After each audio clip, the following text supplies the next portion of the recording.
안녕하세요. 언어학꿈입니다. 사람은 저마다 습관을 지니고 있습니다. 좋은 습관이 있으면 나쁜 습관도 있죠. 아마 버리고 싶은 습관 한두 개쯤 갖고 있을 겁니다. 손톱 물어뜯기, 다리 떨기, 팔자로 걷기, 헛기침 하기, 수염 만지기, 거북목 하기처럼 말이죠. 잘 들어보세요. 지금부터 말씀드리는 방법을 따르면 어떤 습관이든지 뿌리 뽑을 수 있습니다. 단언하겠습니다. 이것보다 확실한 방법은 없습니다. 어차피 믿져야 본전이니 한번 듣고 따라해보세요. 삶을 바꾸는 순간은 우연히 다가오고 지금이 그 순간일지도 모릅니다. 나쁜 습관을 고치려면 5단계를 밟아야 하는데요. 5단계는 다음과 같습니다. 그럼 하나씩 살펴볼게요.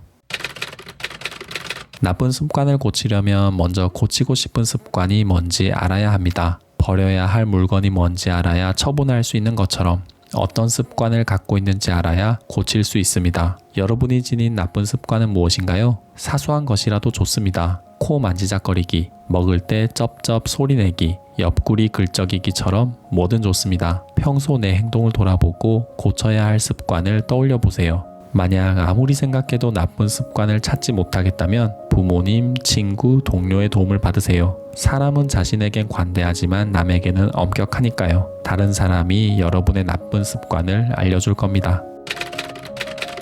나쁜 습관을 찾아냈나요? 그럼 다시 한 번 더 생각해 보세요. 이 습관이 내게 어떤 악영향을 주고 있는지, 왜 고쳐야 하는지 말입니다. 예를 들어 구부정한 자세가 나쁜 습관이라고 해보죠. 상사에겐 위축돼 보인다는 이야기를, 친구에겐 어깨 좀 펴라는 농담을 들었을 겁니다. 거울 속 내 모습을 볼 때마다 한숨을 쉬었겠죠. 구부정한 자세를 고쳐야 하는 이유를 만드세요. 허리 건강을 위해서, 다른 사람에게 당당한 모습을 보여주기 위해서, 자신감을 되찾기 위해서 등 고쳐야 하는 이유가 분명해야 합니다. 이유가 명확하면 간절해집니다. 간절해지면 고칠 가능성이 높아집니다. 한번 해볼까가 아니라 꼭 하고 말겠다고 다짐하게 됩니다. 뿌리를 뽑으려면 소나 귀에 힘을 주고 당겨야 합니다. 힘을 주지 않으면 뿌리는 꿈쩍하지도 않습니다. 목적이 뚜렷하면 손에 힘이 들어갑니다.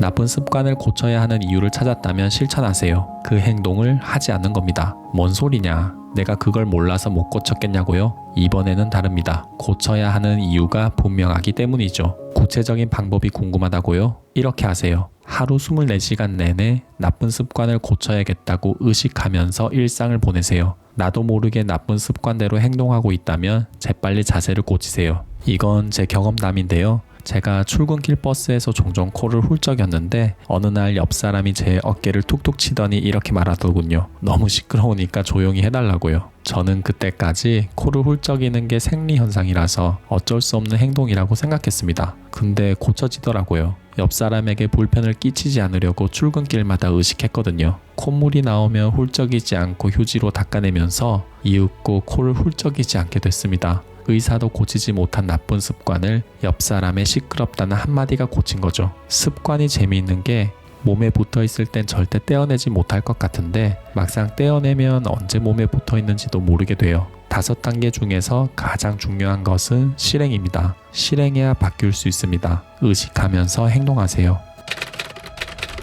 습관을 제대로 고치고 있는지 수시로 점검하세요. 거창하게 체크리스트를 만들 필요는 없습니다. 자기 전에 스마트폰 메모장을 열고 나만의 방법으로 기록하세요. 나쁜 습관을 고친 날에는 동그라미를, 나쁜 습관을 의식하며 행동하지 못한 날에는 X를, 절반 정도 성공했다면 세모를 표시하는 식으로 기록하세요. 기록하고 점검하는 이유는 나쁜 습관을 고치기로 다짐한 순간을 되새기고 제대로 실천하고 있는지 판단하기 위해서입니다. 성공한 날에는 뿌듯함을 느끼고 실패한 날에는 왜 실패했는지 돌아보면서 의지를 다지는 거죠. 목표를 달성하려면 내가 어느 위치에 있는지 알아야 합니다.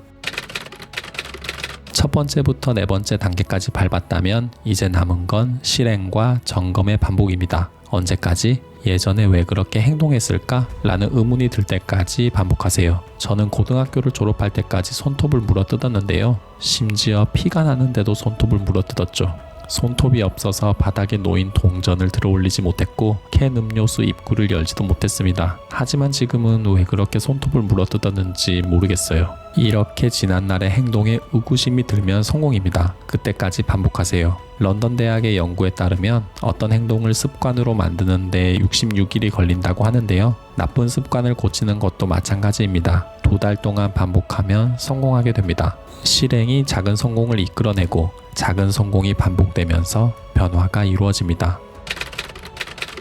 정리하겠습니다. 인지, 당위, 실행, 점검, 반복이라는 5단계를 밟으면 어떤 습관이든 고칠 수 있습니다. 여러분께 한 가지 제안 드릴게요. 고치고 싶은 나쁜 습관이 있다면 댓글로 쓰고 고치겠다고 선언하세요. 댓글을 쓰는 1분의 시간은 인지, 당위를 넘어 곧바로 실행에 이르게 만드는 효과를 발휘합니다. 선언하면 행동하게 됩니다. 이곳을 여러분의 나쁜 습관을 고치는 곳으로 이용하세요. 저도 열렬히 응원하겠습니다. 가끔은 해야 할 행동을 하는 것보다 하지 말아야 할 행동을 하지 않는 게 더 어렵다는 생각이 듭니다. 어쩌면 성공은 무언가를 더하는 게 아니라 더는 게 아닐까요? 욕심을 버리고 어깨에 힘을 빼고 게으름 부리는 시간을 줄이는 것처럼 말이죠. 덜고 줄이면 채우고 늘릴 수 있습니다. 습관도 마찬가지입니다. 나쁜 습관을 버려야 좋은 습관을 채울 공간이 생깁니다. 고치고 싶은 나쁜 습관 한 가지를 떠올리고 그 습관을 의식하면서 하루를 보내면 어떨까요? 나쁜 습관을 좋은 습관으로 바꾸기 위해 노력하는 매 순간을 응원하겠습니다. 경청해 주셔서 감사합니다. 어나웃 꿈이었습니다.